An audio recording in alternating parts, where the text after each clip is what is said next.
မိုးဆက်တွေနဲ့အတူပြိုးလာတဲ့မေလာရဲ့နေ့ရက်တွေမှာကျွန်တော်ဘာတွေလုပ်နေလဲ Yo what's up ကျွန်တော်ကူပါ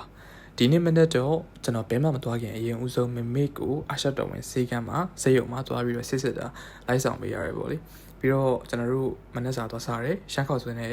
စီလုံးတီးတောက်တယ်ရှမ်းခေါက်ဆွဲမကောင်းပြီးတော့ကျွန်တော်တာဂီတာကိုကိစ္စတစ်ခုရှိလို့ကျွန်တော်တို့အမျိုးတွေနဲ့တွားတယ်ပေါ့လေဒီနေ့ကတော့ကိုကားမမောင်အမေမောင်းတာဆိုတော့ AC ပဲဘေးကလိုက်ထိုင်စီရုံပဲ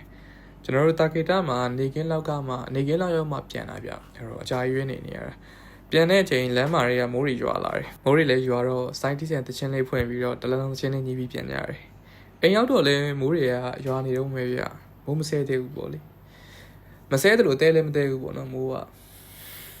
ကောင်းကင်တွေကိုကြည်ရင်းနဲ့ငငယ်တော့က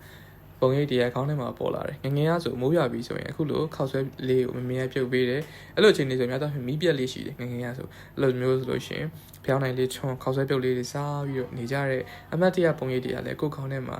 ပေါ်လာတယ်ငယ်ဘဝကိုပျော်ရွှင်စွာနဲ့ဖြတ်တန်းခွင့်ရခဲ့လို့မေမေနဲ့ဖေဖေကိုကျေးဇူးအများကြီးတင်ပါတယ်ပြီးတော့ကျွန်တော်စာအုပ်ဖတ်တယ်ဒီနေ့ဖတ်တာကတော့အောက်ဆိုဆရာတော်ရေးသားထားတဲ့ပျော်နိုင်ပါရဲ့နဲ့ပြေဖို့မိနေသူများဆိုတဲ့စာအုပ်ပေါ့လေ